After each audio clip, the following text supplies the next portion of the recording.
Hola, mi nombre es Máxima Verónica de la Cruz Métiga. Hoy es 4 de diciembre del 2025. Les voy a hablar de la unidad 3 y de la unidad 4. Bueno, les doy las bienvenidas a este video explicativo de algunas de las teorías más importantes de la psicología moderna. Veremos cómo los seres humanos aprendemos, pensamos, recordamos y actuamos, desde el conductismo hasta el cognitivismo. Y desde la memoria hasta el lenguaje analizaremos los procesos que explican cómo funciona nuestra mente. Este video lo vamos a poner en 5 secciones. Tenemos la sección 1, que es el conductismo. Iván Pavlov fue un fisiólogo ruso que descubrió uno de los procesos de aprendizaje más importantes, llamados el condicionamiento clásico. Este tipo de aprendizaje ocurre cuando asociamos un estímulo con otro, hasta que uno de ellos provoca por sí solo una respuesta que antes no generaba. Es decir, un organismo aprende a responder automáticamente a un estímulo nuevo porque lo ha visto repetitivamente acompañado de otro estímulo significativo. Para explicar el condicionamiento clásico, podemos usar el experimento más famoso de Iván Pavlov. Él trabajaba con perros y se dio cuenta de algo interesante. Cada vez que él les mostraba comida, los perros salivaban de forma natural. Esto no se aprende, es una reacción automática del cuerpo. Ahora Pavlov empezó a acompañar la comida con un sonido de una campana. Primero hacía sonar la campana y enseguida le daba la comida. Repitió esto varias veces: campana, comida, campana, comida, campana, comida. Con el tiempo, pasó algo curioso. Los perros empezaron a asociar el sonido de la campana con la comida, tanto así que llegó un momento en que Pavlov sonó la campana sin darles la comida y aún así los perros salivaban. ¿Y qué nos muestra esto?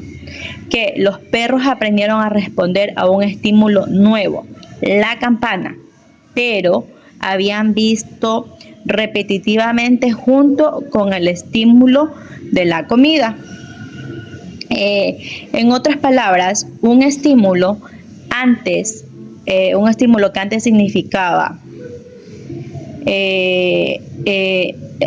por ejemplo, que la campana antes no significaba nada, terminó produciendo una respuesta porque se creó una asociación. Después de Pavlov, otro psicólogo muy importante fue Skinner. Él propuso el condicionamiento operante, que es otra forma de aprendizaje, pero funciona de manera diferente a la de Pavlov. Mientras que Pavlov hablaba de asociaciones entre estímulos, Skinner decía que las personas y los animales aprendemos principalmente a partir de las consecuencias de nuestro comportamiento. En pocas palabras, hacemos más aquello que nos gusta, que nos atrae cosas buenas, a hacer algo que nos traiga malestar o cosas malas. Skinner trabajaba con una famosa caja llamada caja de Skinner, donde ponía una rata. La caja tenía una palanca y cuando la rata presionaba la palanca, salía comida. Y entonces, ¿qué pasaba? La rata aprendió que si presionaba la palanca ganaba algo positivo, que en este caso es la comida, hacia una conducta que aumentaba, o sea, entre más ella presionaba la palanca, más veces iba a recibir comida. A esto Skinner lo llamó refuerzo. El refuerzo es todo aquello que una conducta se repita, es todo aquello que hace que una conducta se repita más veces. Por ejemplo, si ayudas en casa y te agradecen, te premian, te dice la mamá, anda a lavar los platos y después la mamá dice, qué bien que lo has hecho bien, lo has hecho excelente, posiblemente nos den ganas de seguir contribuyendo en el cuidado, en los quehaceres de la casa. Pero si pasa lo contrario, posiblemente no querramos hacerlo. Por otro lado, Skinner habló también del castigo, que es lo contrario. El castigo busca reducir o eliminar una conducta. Por ejemplo, si conduces a alta velocidad y probablemente te multen y te toque pagar esa multa, tú ya sabes que ya que has tenido un castigo económico, la próxima vez ya no conducirás a tan alta velocidad por donde están los radares o por donde están los vigilantes. Ya, por otro lado, John B. Watson fue uno de los fundadores del conductismo y él tenía una idea muy clara. Creía que todo comportamiento humano podía aprenderse o modificarse si se usan estímulos adecuados. Watson decía que cuando nacemos no traemos conductas complejas. Lo que hacemos, cómo reaccionamos y hasta muchas de nuestros miedos y preferencias son aprendidos, es decir, se forman a partir de lo que vivimos en el entorno, nuestra familia, en nuestra casa, en la escuela. Para Watson, el ambiente es tan poderoso que puede moldear nuestro comportamiento casi por completo. Por ejemplo, si un niño ve repetitivamente una misma acción, por ejemplo, ve que en su casa hay golpes y pegan, entonces y recibe estímulos que refuerzan esa conducta, lamentablemente el niño terminará aprendiendo a pegar, terminará siendo agresivo también. Lo mismo ocurre si queremos cambiar un comportamiento, basta con modificar los estímulos que lo rodean. Por ejemplo, si el niño ya es violento y si los papás se dan cuenta de eso y mejoran y el ambiente se vuelve diferente, también se puede decir que, según la teoría de Watson, que este niño podría cambiar en lo absoluto porque se define de cómo es ese ambiente de que lo está rodeando. O si un niño aprende a ordenar sus juguetes y si cada vez que los ordena recibe elogios o una recompensa, ese estímulo positivo hace que la conducta se repita. Para Watson no es necesario analizar pensamientos o emociones internas, basta con observar la conducta y los estímulos que la provocan. En la sección 2 tenemos el aprendizaje social. Aquí tenemos a Albert Bandura, que nos recordó algo tan simple como poderoso. Las personas aprendemos mirando a otras personas. No necesitamos que nos premien o nos castiguen. Basta con observar para imitar. Él demostró que un niño puede copiar una conducta solo con verla, incluso si nunca la ha hecho antes. Por eso decía que cada acción que mostramos frente a los demás, especialmente en los niños, deja una huella. También habló él sobre la autoeficiencia, esa voz interna que dice, sí puedo. Y cuando creemos en esa capacidad, nuestras acciones cambian. Bandura explicó que para que ocurra este aprendizaje observacional, deben darse 4 procesos, que es la atención, prestar atención a observar al modelo, la retención, recordar lo que hizo, la reproducción, ser capaz de imitarlo, y la motivación, tener una razón para hacerlo. En pocas palabras, Bandura nos enseñó que no solo aprendemos del mundo, también aprendemos de las personas que elegimos como modelos. En la sección 3 vamos a hablar sobre el cognitivismo y el procesamiento de la información. Si hay algo que el cognitivismo nos invita a reconocer, es que dentro de cada uno de nosotros existe un mundo silencioso, pero lleno de actividad. Nuestra mente nunca descansa, incluso ni cuando estamos dormidos. Recibe información, la selecciona, la organiza y la transforma. Los teóricos del procesamiento de la información dicen que aprender no es solo reaccionar, es pensar, es pasar de lo que entra por nuestros sentidos a lo que llega a nuestra memoria y a lo que somos capaces de comprender. Hubo un momento en la historia de la psicología en que nos dimos cuenta de algo esencial, que el ser humano no es solo cuerpo que responde a estímulos, sino una mente que piensa, recuerda y construye un significado. Y así nació el cognitivismo. Este enfoque, como lo explica el compendio, surge para recordarnos que dentro de cada persona existe un procesador interno, como en las computadoras que tienen un procesador interno. Una especie de ordenador que organiza la experiencia que percibimos e interpretamos. Pensamos, razonamos y recién después de todos estos procesos actuamos. La conducta no es un simple reflejo, es el resultado de la mente de nosotros trabajando constantemente.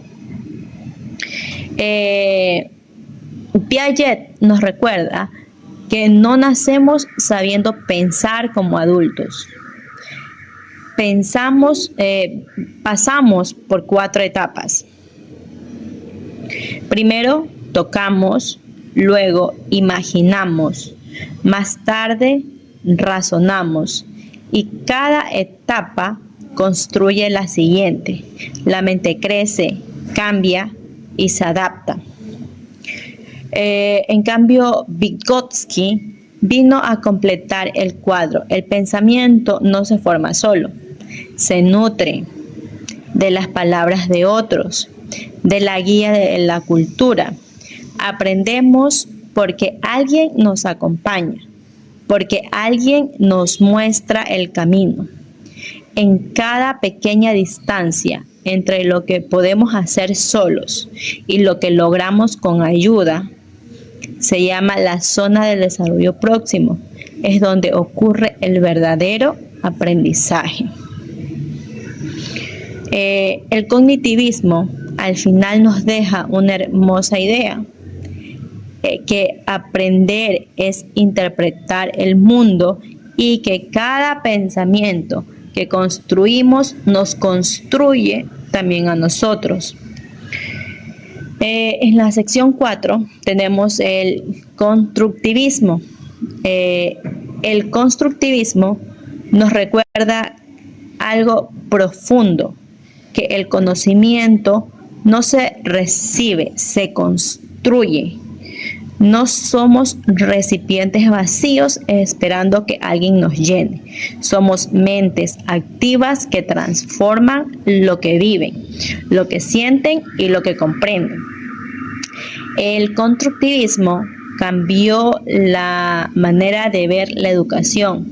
Ahora sabemos que la interacción social, el lenguaje el contexto y la experiencia son claves, que no basta con memorizar, necesitamos conectar, relacionar y comprender, porque en el fondo aprender es lo que hacemos todos los días, formar el mundo y reconstruirlo dentro de nosotros. Autores como Piaget dicen que aprender es un proceso de construcción interna. Cada nueva idea se conecta con la que ya sabemos. No acumulamos la información, la interpretamos. La mente no copia la realidad, la construye. A esto también quiere decir que, por ejemplo, que hay veces que los problemas que estamos viendo no son tan así como, o sea, que en realidad no son problemas, sino es nuestra mente creyendo que es un problema. Y desde esta mirada más social, Vygotsky nos recuerda que esa construcción no ocurre en soledad. Aprendemos con otros, dialogando, compartiendo, equivocándonos en compañía. El maestro, el compañero, la cultura, todos se vuelven andamios que sostienen nuestro conocimiento.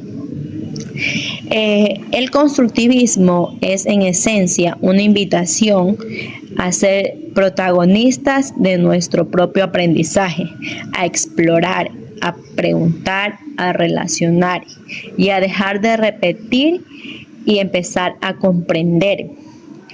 Porque al final, aprender no es solo saber más, aprender es transformarse, es construir sentido en un mundo que viene sin instrucciones. En la sección 5 vamos a hablar sobre los procesos psicológicos superiores. Son un conjunto de habilidades que nos permiten hacer algo extraordinario, entender el mundo y transformarlo. Cada vez que prestamos atención, que recordamos algo importante, que organizamos una idea, que comunicamos un pensamiento, ahí está nuestra mente, trabajando en lo más profundo. Vygotsky decía que estas capacidades no nacen en soledad. Primero aparecen entre las personas, en la interacción con quienes nos enseñan, nos guían y nos acompañan. El lenguaje es una herramienta increíble. Es lo que convierte nuestras experiencias en pensamientos. Piaget nos mostró que nuestro razonamiento no siempre fue igual, cambia, crece, se hace un poco más complejo con el tiempo. Cada etapa de nuestra vida nos da una forma diferente de comprender la realidad. Burner explicaba que procesamos el mundo de 3 maneras: a través de la acción, de las imágenes y del lenguaje, y que cada una abre a una puerta distinta al conocimiento. Y gracias a los autores como Neisser, Atkinson y Shiffrin, hoy sabemos que nuestra mente funciona con un sistema. Captamos información, la filtramos y la guardamos para convertirla luego en experiencia. Pensemos algo simple, como preparar una exposición, por ejemplo, prepararnos para este video. Necesitamos la atención para enfocarnos, la percepción para entender lo que estamos leyendo, la memoria para retener lo que es más importante y el pensamiento para organizar las ideas y el lenguaje para hablar frente a ustedes en este video, en este caso. Todo esto ocurre al mismo tiempo. Los procesos psicológicos superiores no solo funcionan en la mente, son un motor de nuestra capacidad para aprender, crear y comunicar quiénes somos. Cuando miramos todo lo que hemos visto, cómo aprendemos, cómo pensamos, cómo construimos significado, entendemos que la mente humana es mucho más que respuestas automáticas. Somos seres que observan, interpretan, sienten y transforman su propia experiencia. Los procesos psicológicos superiores, las teorías de aprendizaje, las propuestas de autores como Pavlov, Skinner, Piaget, Vygotsky y Bandura no son solo conceptos, son explicaciones de lo que vivimos día a día. Pensemos un ejemplo sencillo. Aprender a andar en bicicleta, primero necesitamos la atención para concentrarnos, memoria para recordar los movimientos, pensamiento para corregir los errores, lenguaje para comprender las instrucciones y sobre todo alguien que nos sostenga mientras logramos el equilibrio. Poco a poco todo ese proceso se integra hasta que un día podemos andar en bici solos. Así funciona el aprendizaje humano, una mezcla de práctica, emoción, apoyo, pensamiento y significado. Por eso, si algo nos enseñan estas teorías, es que aprender no solo es adquirir información, es crecer, cambiar, descubrir de lo que somos capaces. Y cada paso es cada intento, cada experiencia, forma parte de esa construcción constante que llamamos mente humana. Muchas gracias.